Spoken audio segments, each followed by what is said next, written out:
Hey guys, this is Maurice from the Mo 2.0 Project. Welcome, and I want to thank all our sponsors. Do we have sponsors? What sponsors? You We don't got have no sponsors. Laz is my sponsor. Actually, I want to talk a little bit with my friend Lazaro, great friend of mine for many, many years. We know each other for a bazillion years. He'll tell you all about it.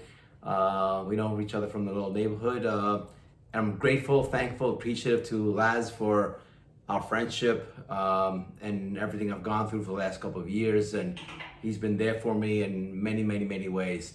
And we're going to talk about a couple of subjects, but Laz is going to tell you about our friendship and how we got to know each other and things like that. Yeah, well, Maurice and I known each other since we were about 12 years old.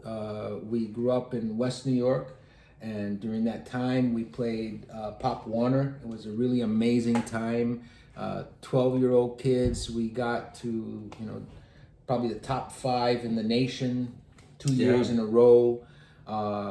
So we shared a lot of success early, and that was great for the kids. In fact, it was an inner city, right? Yeah. And it was a lot of diversity. Major diversity back then. It was a lot of fun and best place to grow up in. Kids from all walks. And so we still have great friends that are still part of that.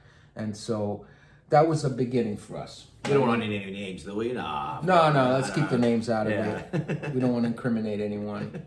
But the other thing was that we also kind of grew together, right? Yeah. When we had shared kids, a lot of stuff too. When we had kids, we were around the same age, and then we got married around the same time, and then, kind of developed that way.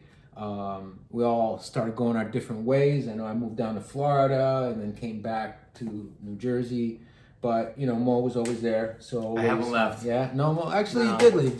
He's got to tell you about his trips to Pakistan. Yeah, They've been incredible. That's another Well, maybe you shouldn't conversation. tell him. The trips Yeah, to Pakistan. Stuff.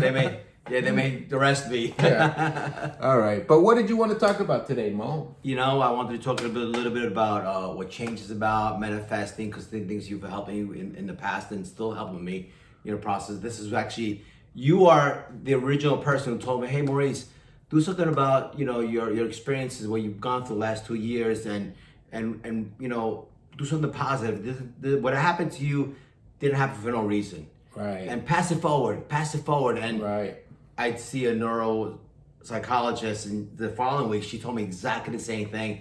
Laz and her don't know each other. Yeah. So I felt there was something I needed to do, and I told you once before, I taped many, many episodes, which I didn't ever post it. So, but Laz is the reason why I'm starting this and why I started this, and change has been really difficult for me. Really Right. difficult for me, especially the last year, 2 years, and Laz has helped me through it. So talk about change a little bit, what change is, how do you deal with it, and how to work through situations to get where. Yeah.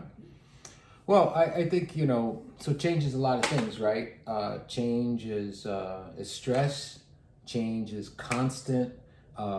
Change, you could be afraid of change because it's always out there. I've been very afraid. Yeah, and I've been blessed from a family and health and things like that. Aside from my dad passing and things like that. And you have hair. Yeah, hair counts. You don't underestimate it, as you can tell. But I think where I've seen most of my change has been like in work and in my career. It's funny because my dad worked in the same company for like 30 years.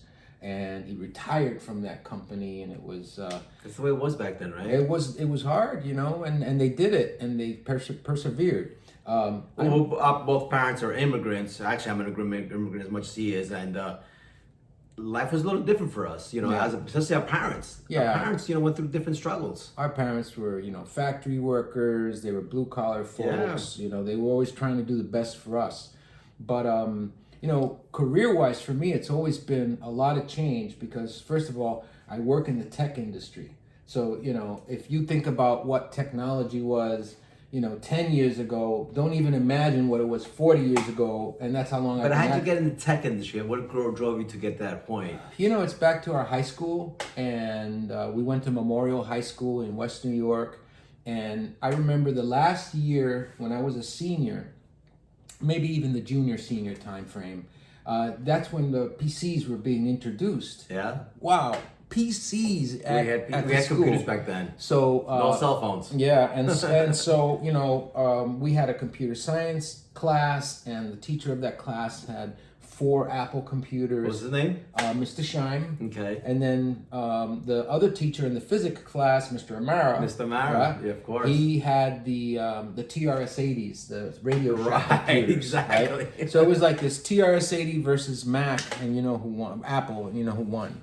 They're not our sponsors. Yeah. So you can sponsors if you want. but believe it or not, that was where I really got hooked on it. And it was drawing on the computer. It was like doing H-plot stuff and drawing pictures and making them move. A lot of plotting, right? Yeah, so I mean that was it. It was a crazy time too. I mean, if you think about it, that was like when the Mac came out, when Steve Jobs and all that noise. It was about this big, this long, it whatever. was huge. Yeah. It was huge compared to what things are now. But anyway, that was where I really got started, and I really fell in love with all that stuff. Yeah. Awesome. Yeah. And how'd you go to the next level? Because there's a constant change. What I'm hearing. Yeah, well, you see, like sometimes I guess if you're out there and you're good in math or you're good in physics and whatever, you might go in one direction. I wasn't really great at anything, right? I was kind of good at everything.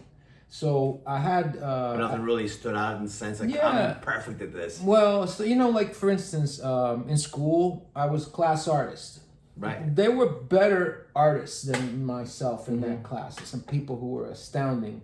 But that was something that I was good at, right? At the same time, I was good at computers. So I had this kind of left brain, right brain thinking. I understand that. Where it's part of it is analytical, the other part is creative. So when I got to college, I was still dealing with that.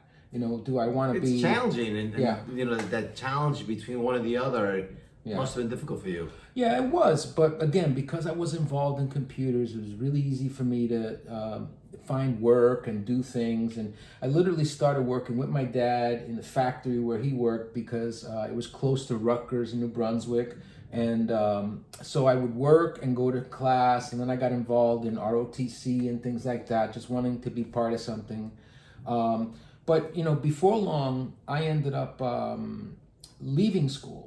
And the reason, when back then, you hear about Bill Gates and all these guys. Well, there were guys like me that, in their sophomore and junior years, were getting really good at things like computer programming. And then what would happen was we end up working right away. In fact, I started working for one of my professors while I was you left college. Yeah, I left college to make the kind of money I would have made if I graduated 2 years from now. When I was, I was a kid paying student loans and, whatever it was. Immigrant parents, immigrant parents. I had those decisions. And they're working hard. So, but they couldn't even afford payments for us. We had to pay for our own schooling. We had to pay for everything on our own. And Mo, you talk about change. For me, since then, it's been one change after another. Riding this wave of technology. I've worked in like 7 different companies. Each one learning something from one and taking it to the next one and taking it to the next one. And so this subject that you have about change, for me is like change is always going to be there. You either run from it or you embrace it.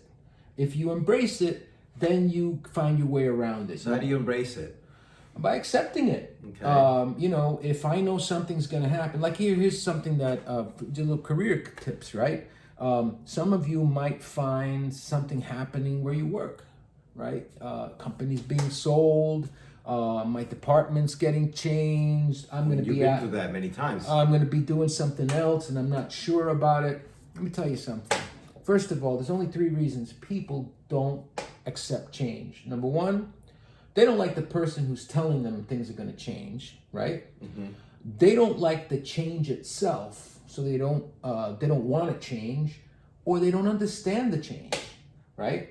So if you can start covering those bases, it becomes easier. One way I embrace that is I try to understand the change, right? So like if in a career, if you see that, hey, we're going to get bought out and I'm not going to have a chance to have the same job, something might change, well, then it's time for you to change. Rather than it happen to you, right? You take the lead, right? And I feel like that's really one of the things I've always felt is it's better for you to take it than somebody else to take it to you. That's a good perspective. Really interesting. that's been a big one. And then the other thing is, changes at home. Like how many people aren't dealing with changes at home, especially with kids now. A lot of them, working from home, or losing your job, or things like that, health issues. It's funny because as we were talking about this, I grew up in the 70s and the 80s, and even before I met you, I remember coming to the U.S. I was born in Cuba, and we went to the Bronx, and I remember our first family trip. Our first family trip was to Washington, D.C. And when we went to Washington, D.C., you had everybody protesting outside the White House. And you think it's bad now. There was, it was Vietnam War. You had all what they called the hippies protesting out there. And it was really turbulent times. It really was. Really turbulent times. So, late 60s. That was back 70s. Then. We're, 50 years later, 60 years later, and it's still happening. So change is going to always be there, right?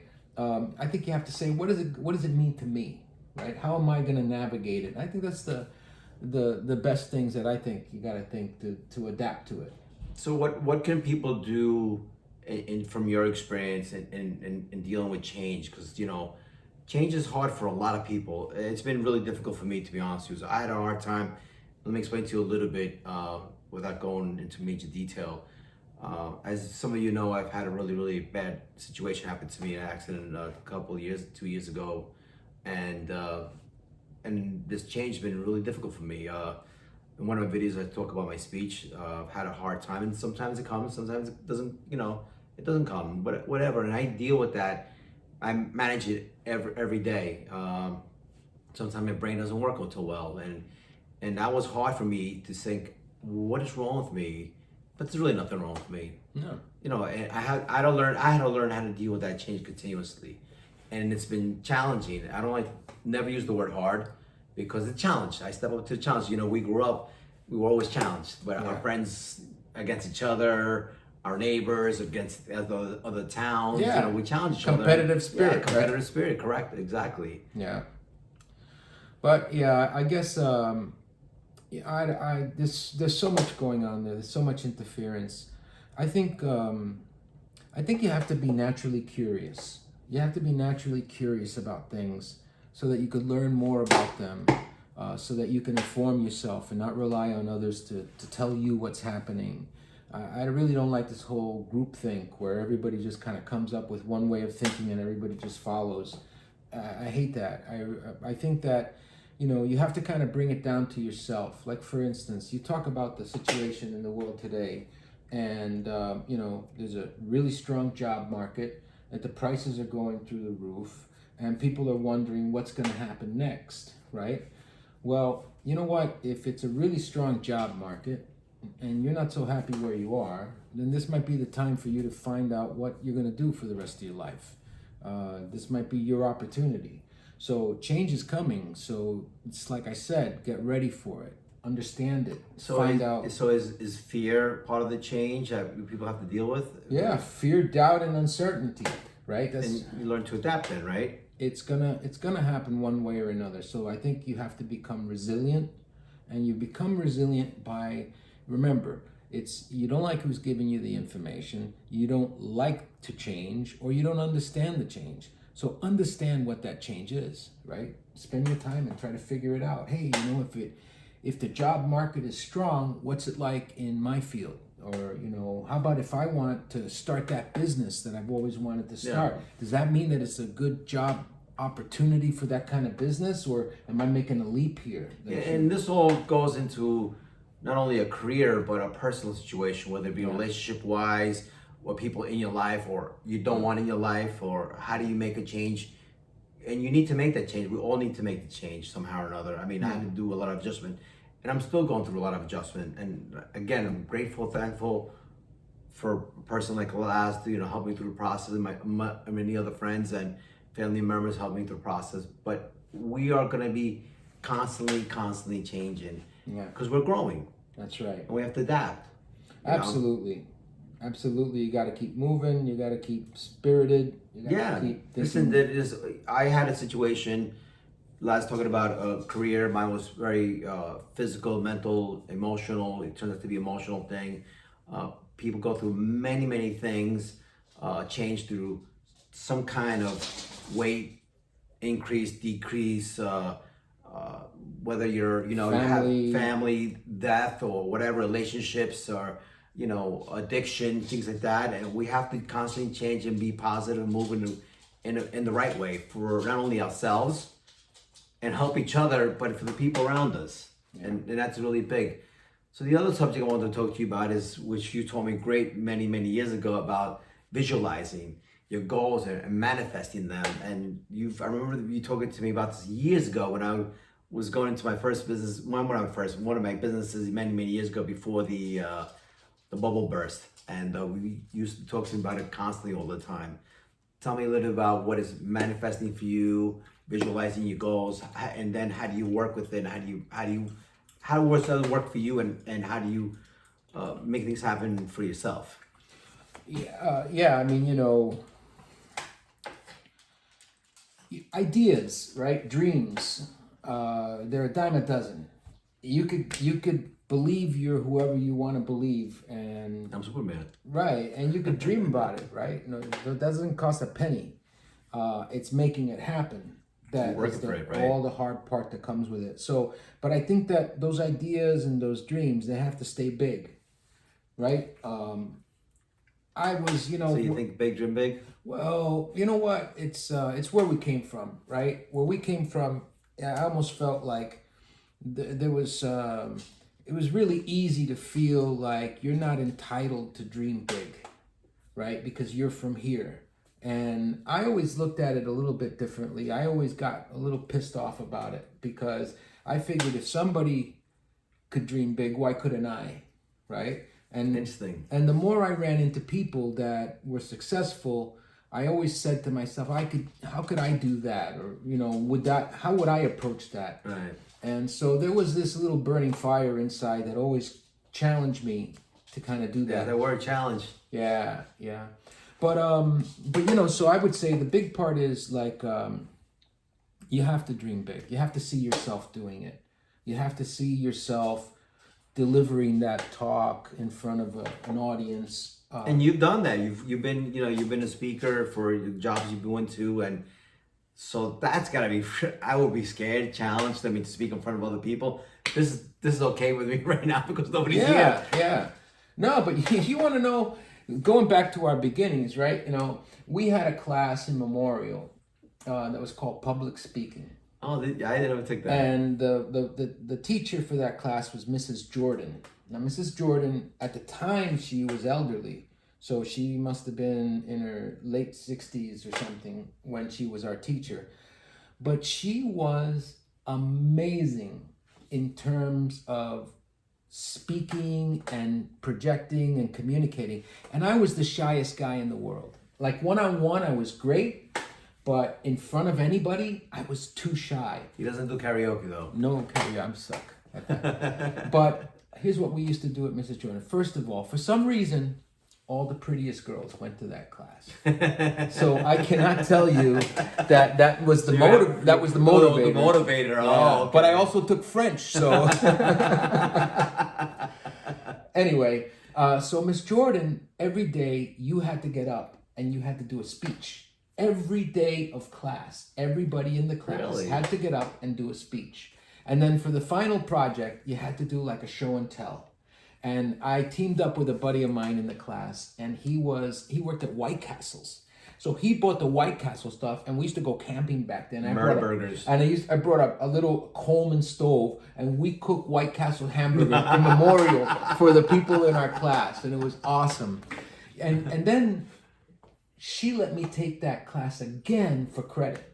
Really? 2 semesters in a row, she let me take it. Well, she was impressed with you. She just, she realized she connected. And you liked it. Oh, I loved it. Absolutely. I loved it because all of a sudden I could come out of my shell. I could say anything.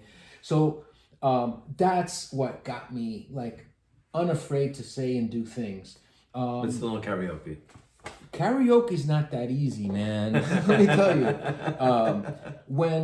When I started doing like technical computer stuff, inevitably I would have to train people. And, having been trained myself, I used to look at how people did what they did. I remember one time I went for this really advanced training on working these expensive computers. I had to go down to Wall Street. And the teacher, I remember he was an African guy who spoke with like a Nigerian accent. But every day he would photocopy a page of this book called The Tao of Leadership. And he would give us like... And you remember it? Not only that, I remember I still have the book. Awesome. And it would say like, knowing all the answers. Like how liberating it is not to think you know all the answers. And that would be the thing that we would talk about that day. And then we'd get into some heavy duty training.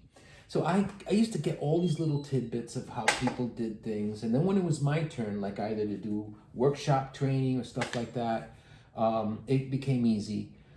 Then I found out that they weren't afraid to put me in front of an audience. I remember one time I think it was like in Short Hills or something like that. I was working for a software company, Lotus. Oh, Lotus, of course.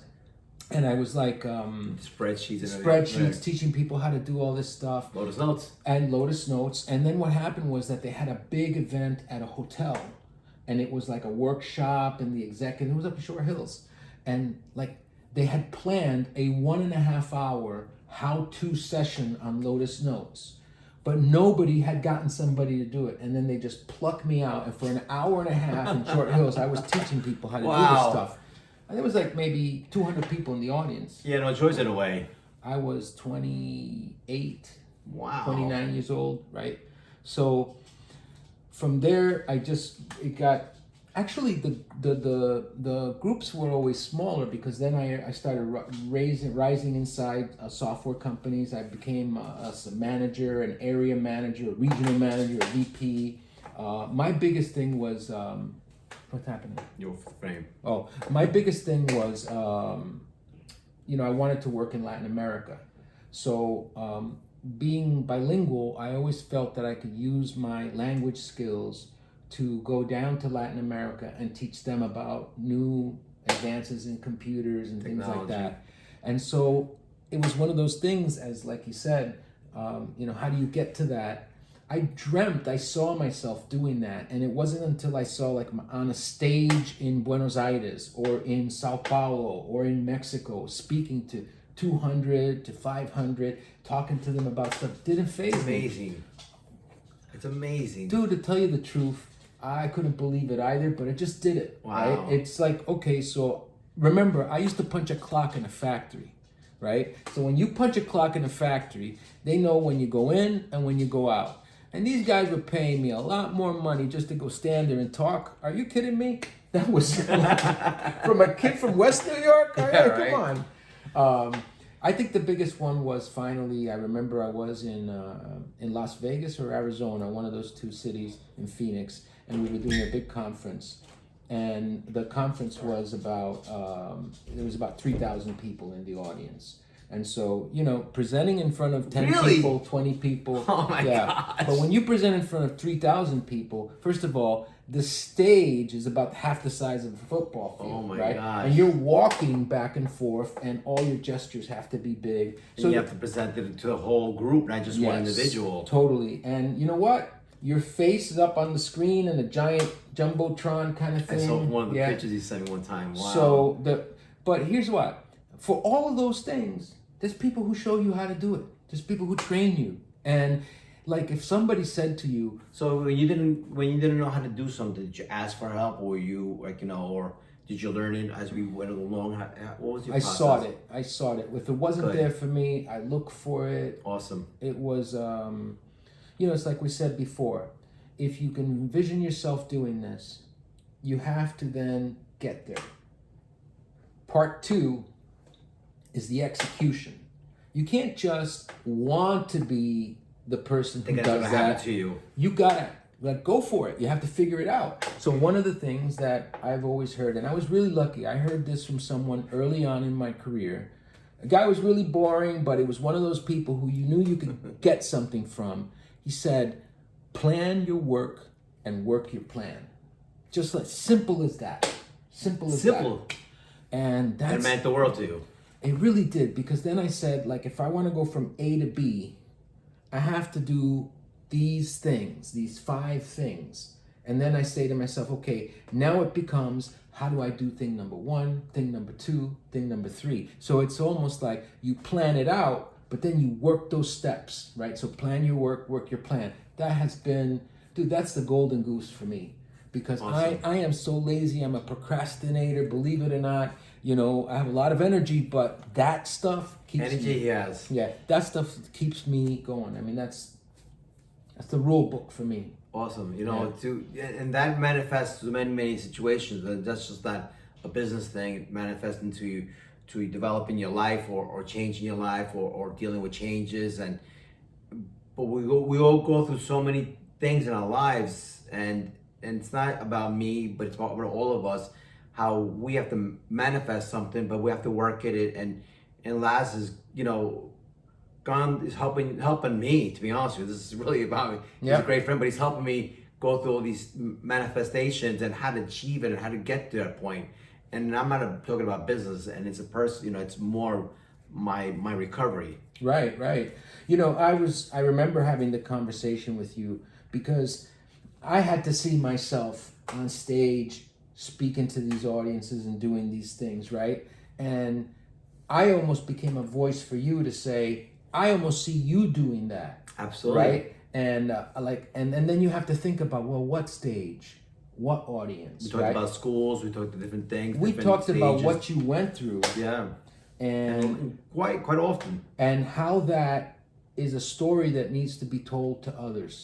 Yeah. And the first people that I would want to tell that to is anybody who's likely for those things to happen to, right? Whether it's kids in a school, whether it's just people in a busy metropolitan area, whether it's people who make the rules and direct the traffic and design things, have to know that if you're going to put those kinds of places there and people are going to have to get to them, know that they're going to cross busy streets, they're going to get hit by cars, all sorts of things are going to happen, right?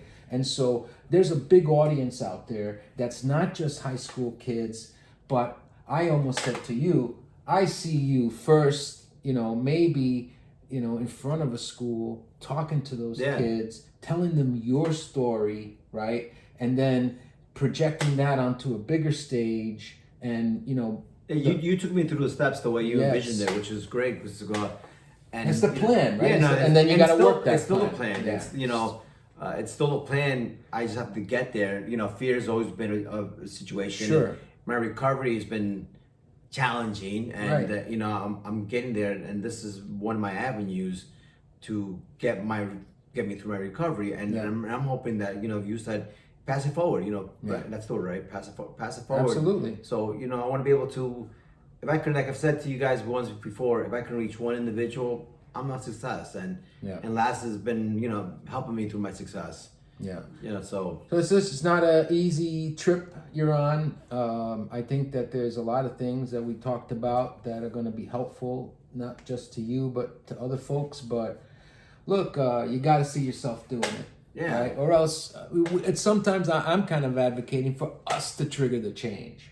Yeah. Right. Sometimes we have to be the change catalyst. We have to be part of the change. Yeah. And we have to make the change. And we can't be fearful. Yeah. And I've had a lot of fear. And again, a gentleman like Laz and my other friends and family members who's helped me through this process. But it's up to me at the end of the day. It's up to me to say yes, no. It's up to me to take that responsibility for doing or not doing. That's right. And I've gone through wacky stuff. And quick note, a year and a half ago, I'm watching this YouTube video about this girl doing 100 push-ups in a day. I'm like, I can do it. And I was no condition to do it, to be honest with you. There really was no condition. I can do it. I was thinking really outside the box, thinking that I can do it. But I did it. I did it for 2 weeks, 25 push-ups. Was really, really hard. I broke it up into quarters. It says four sets, right? Yeah. 4 sets, 25 reps. And 25 was really, really hard. Yeah. And then second week I said, I can add another 5 to each set. Right. It makes it 20 reps. Your body gets used to it. And I kept on doing it. I reached 800 and something push-ups. Yeah. And it took me X amount of time to do it. Yeah, but you do those girl push-ups, right? Yeah, the girly ones. With your knees bent, touching the ground. On the bed. But I still did it. I know you did. But I still did it. Either way, it's done. And that was difficult. I was scared. And I said, I can do it. I can do it. I can do it. I took a long road trip. I didn't think I could be able to do it, but I challenged myself. I really challenged myself, and I drove the hours I needed to. And you think about it, but you can do it. You push yourself, and as much as a friend like Laz and my other family members and friends, tell me, challenges and changes and all stuff, but it's up to you, up to me, up to him to say, I'm gonna do it. Yeah. So we're on the track to doing it, buddy. Absolutely, get in there. You know what, Laz, first of all, I want to thank you so much for being my first guest, and I'm honored, pleased, and grateful for your friendship and being a family member. Yeah. Thank you, buddy. Appreciate it. Thank you so much. Guys, take care. I'll see you guys next time. Bye-bye.